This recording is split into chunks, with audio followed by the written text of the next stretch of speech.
আজ বানাবো coriander pepper chicken. এই কোরিয়েন্ডার পেপার চিকেন বানানোর জন্য চিকেনকে ম্যারিনেট করতে হবে টক দই, গোলমরিচের গুঁড়ো, আদা রসুনের পেস্ট, নুন এবং লেবুর রস দিয়ে।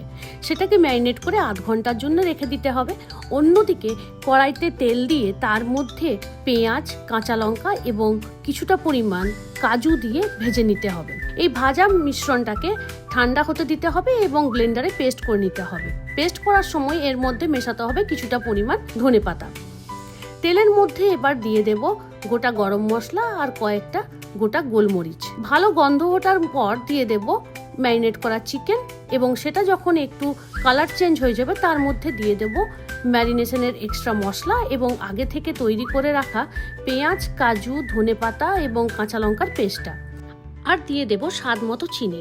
এরপরে মশলাটাকে ভালো করে কষিয়ে ঢাকা দিয়ে রান্না করব যাতে মশলাটা চিকেনের মধ্যে ঢুকে এবং চিকেন সেদ্ধ হয়ে যায়। তাহলে রেডি আমাদের কোরিয়েন্ডার পেপার চিকেন।